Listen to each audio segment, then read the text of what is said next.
रवि और प्रेरणा की छोटी सी प्यारी सी गृहस्थी थी। शादी को 6 साल हो गए थे। मधुर संबंध और प्रगाढ़ हो रहे थे। अनंत 2 साल का हो गया था। अब एक और मेहमान बस 4-5 महीने में आने वाला था। खुशी खुशी जीवन की बगिया महक रही थी। रवि प्रेरणा का बहुत ख्याल रखता था। प्रेरणा ने भी जीवन के हर एक पल में रवि को हद से ज़्यादा प्यार किया। शादी के 5 साल बाद भी यूं लगता कि जैसे अब भी दोनों प्यार में हैं और जल्द से जल्द एक दूसरे के जीवन साथी बनना चाहते हों। रिश्तेदारों और करीबी दोस्तों के अलावा शायद ही कोई समझ पाता था कि दोनों पति पत्नी हैं। हाँ, अनंत के कारण भले ही अंदाजा लगा लेते थे, वरना नहीं। यूं तो रवि और प्रेरणा की शादी अरेंज मैरिज की तरह हुई, मगर सच यही था कि दोनों एक दूसरे को शादी से 3 वर्ष पहले से जानते थे और एक दूसरे को पसंद करते थे। दिल में एक दूसरे को जगह दी तो फिर कोई और दिल में ना आया। दुनिया एक दूसरे के दिल में ही बसा ली सदा के लिए। सबके लिए एक नियत वक्त आता है और इन दोनों के जीवन में भी वो नियत खूबसूरत वक्त आया जब माता पिता समाज ने इन्हें पति पत्नी के बंधन में बांध दिया। जीवन आगे बढ़ा और प्यार भी। रवि और प्रेरणा के बीच हर तरह की बात होती। अमूमन पति पत्नी बनने के बाद ज़्यादातर जोड़ों के बीच बहुत सारी बातें खत्म हो जाती हैं, मसलन राजनीति, खेलकूद, देश दुनिया, साइंस, कैरियर, हंसी मजाक आदि। पर इनके बीच सब कुछ पहले जैसा था। हंसी मजाक, ठिठोली, वाद विवाद, एक दूसरे की टांग खिंचाई, एक दूसरे को खास बातों में सलाह देना लेना, साथ घूमना फिरना, एक ही प्लेट में खाना खाना, एक दूसरे का इंतजार करना आदि सब कुछ बहुत प्यारा था। रवि और प्रेरणा के बीच ऐसा नहीं कि रवि और प्रेरणा के बीच झगड़े ना होते हों, होते थे, मगर वैसे ही जैसे दोस्त लड़ते झगड़ते मुंह फुलाते और आखिर में वही होता, चलो छोड़ो ना यार, माफ़ कर दो, सॉरी बाबा माफ़ कर दो ना, गलती हो गई, और दोनों एक दूसरे को गले लगा लेते। सब कुछ अच्छा चल रहा था, कहीं कोई कमी ना थी। जीवन बगिया प्यार से सराबोर थी। फिर भी जाने क्यों कभी कभी प्रेरणा उदास हो जाती, पर अगले ही क्षण अपनी उदासी झटक कर मुस्कुरा देती। रवि कभी शायद ही उसकी उदास पल देख पाता और कभी दिख भी जाता तो प्रेरणा कहती कुछ नहीं, यूं ही। अनंत के साथ दोनों के जीवन और निरंतर करियर की प्रगति से दोनों इतने खुश थे कि कई लोगों के मन में ईर्ष्या भी पैदा हो जाती। हालांकि रवि और प्रेरणा के बीच भी कई सारे अंतर थे जो किसी भी युगल में होना स्वाभाविक है, क्योंकि दो अलग अलग परिवार, परिवेश और अलग शहर के लोग एक हो भी नहीं सकते, परंतु दोनों ने एक दूसरे के साथ बड़ी सहजता से हर तरह का तारतम्य बिठा लिया था। प्रेम चीज ही ऐसी है जो स्वयं का त्याग कर दूसरे को खुश रखने की कला सिखा ही देती है। मगर इन सब बातों के बीच एक ऐसी बात थी, एक ऐसी आदत रवि की जो प्रेरणा कभी भी दिल से एक्सेप्ट नहीं कर सकी।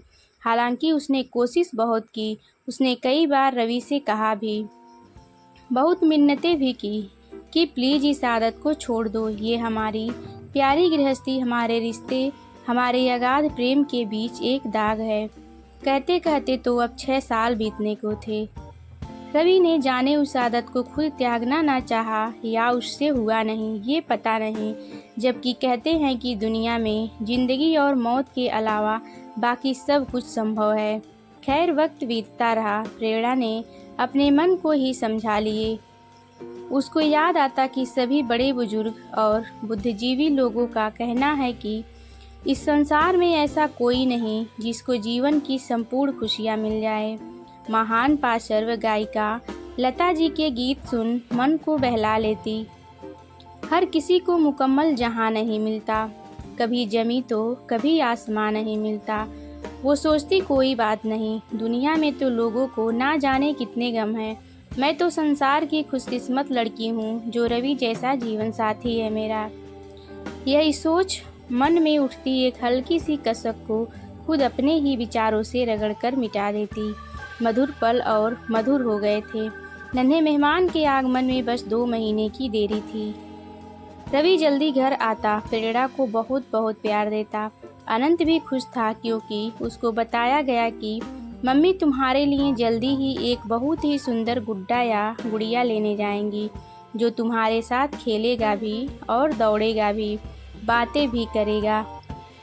अनंत को गोद में लिए रवि प्रेरणा के साथ बैठ घंटों दुनिया जहान की बातें करता।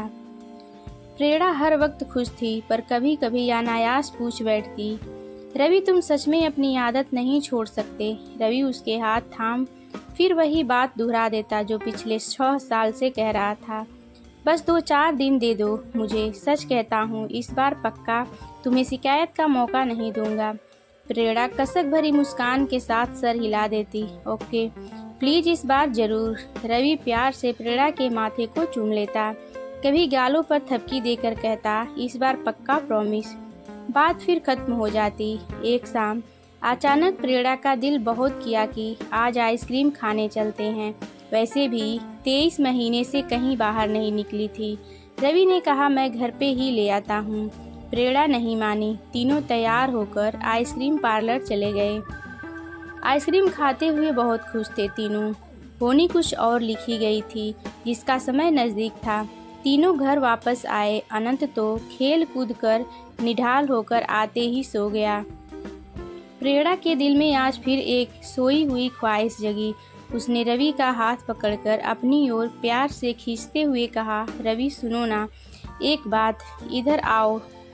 पर रवि ने पुरानी आदत के अनुसार हाथ छुड़ाते हुए कहा, रुको प्रेरणा, बस 5 मिनट, मैं अभी आया, बस अभी तुम्हारे ही पास आकर बैठता हूँ। कहकर रवि बालकनी में चला गया और सिगरेट पीने लगा। अचानक ही प्रेरणा की तेज चीख सुनकर रवि दौड़ा। प्रेरणा वॉशरूम में लहूलुहान पड़ी थी। अब बस उसकी आंखें कुछ कह रही थीं, पर उसके मुंह से कोई आवाज़ नहीं निकल रही थी। रवि के प्राण ही सूख चले। उसने घड़ी भर बिना देर किए एम्बुलेंस बुलाया और प्रेरणा को कुछ ही पल में हॉस्पिटल पहुंचाया गया। तत्काल इलाज शुरू हुआ। रवि तब तक अपने माता पिता और प्रेरणा के घर वालों को भी खबर कर चुका था। सभी आ गए। सभी प्रेरणा के लिए चिंतित और दुखी थे।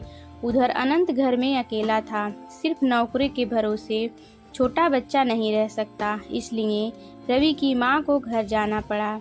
इधर डॉक्टर्स प्रेरणा की कंडीशन को अब भी खतरे में बता रहे थे। बच्चा पेट में खत्म हो गया था। डॉक्टर ने ऑपरेशन कर दिया था और अब प्रेरणा को बचाने की कोशिश में जुटे थे। थोड़ी देर में अनंत को लेकर मां पुनः हॉस्पिटल आई।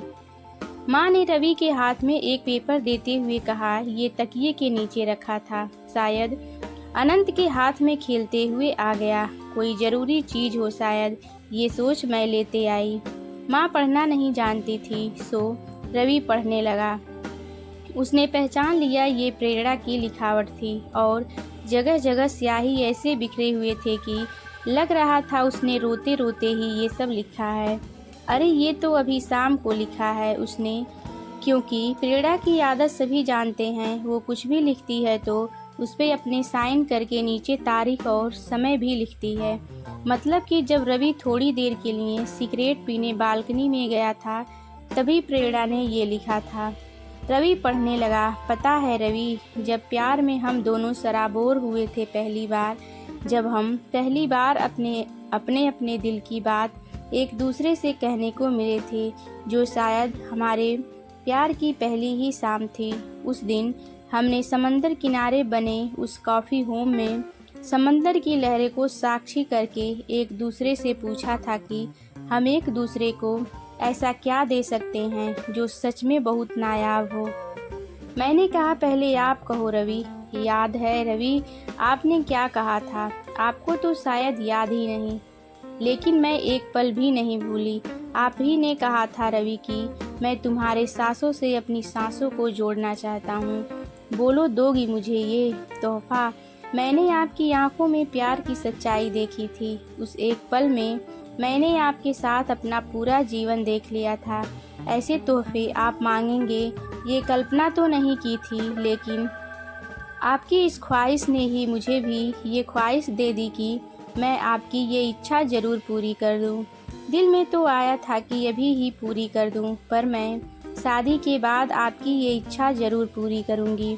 मैंने सोच लिया था, लेकिन साथ ही ये भी था कि मुझे आपकी सिगरेट बर्दाश्त ना थी। मैंने अपने घर परिवार में कभी ये सब देखा सहा नहीं था। मुझे इसके धुएं से, इसकी अजीब सी स्मेल से हद से ज़्यादा नफरत थी। मेरा दम घुटने को हो आता है इससे, लेकिन फिर भी मैंने नज़रें नीची करके कहा कि सही वक्त आने पर आपको ये तोहफ़ा ज़रूर दूंगी।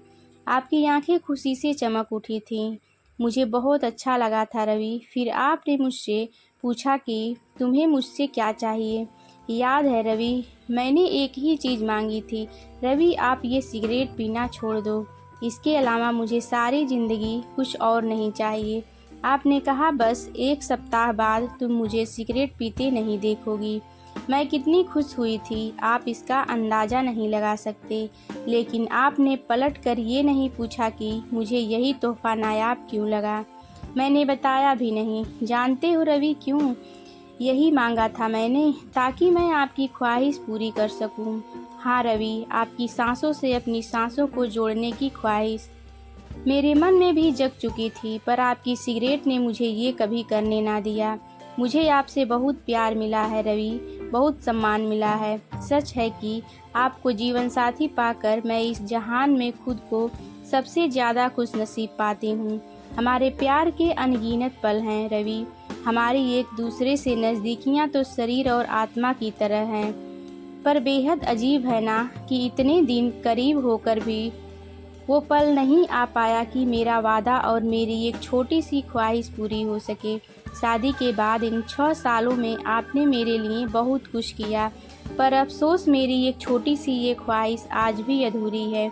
कितनी बार मैंने चाहा, मगर हर बार जब भी आपकी सांसों के हम कदम बनना चाहा, हर बार वही सिगरेट की अजीब सी गंध ने मुझे मुंह फेर लेने पर मजबूर कर दिया।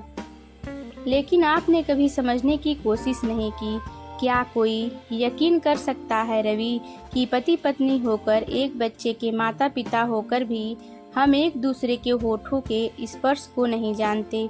लोग हंसेंगे कि ये क्या बकवास है। भला ये 6 साल के दाम्पत्य जीवन में ऐसा पल न आया हो। मैं कैसे कहूँ कि ये हमारे अटूट बंधन, गहरे प्रेम के बीच ये दाग की तरह है, मगर सच है। आप नहीं समझोगे रवि, लेकिन मैं अब समझ गई हूँ। आप मुझे भी शायद छोड़ सकते हो, लेकिन सिगरेट को नहीं, कभी नहीं। मैं फिर आज इसलिए लिख रही हूँ क्योंकि आज हद से ज़्यादा दिल मचल गया था और लगा था कि आपने आज तो बहुत देर से सिगरेट नहीं पी है। शायद आज एक बार ही सही मेरी ख्वाहिश पूरी हो जाएगी। लेकिन आज भी आप हाथ छुड़ाकर सिगरेट उठाकर चल दिए। मैं रोना चाहती हूँ चीख चीख कर, पर नहीं रो सकती। शायद हमारे अगाध प्रेम में ये शोभनीय नहीं होगा। मैं बांटना चाहती हूँ अपना ये दर्द, मगर क्या ये किसी से कहना उचित लगेगा। बेहद अपमानित महसूस करने लगी हूँ आपकी सिगरेट के सामने अपने आप को। कोई तरीका नहीं है मेरे पास अपने इस अधूरी ख्वाहिश का दर्द बांटने के लिए, सिवाय इसके कि पन्ने पे उतार कर दिल हल्का कर लूँ। जबकि जानती हूँ पहले की ही तरह कुछ देर बाद इसको भी फाड़कर फेंक दूंगी।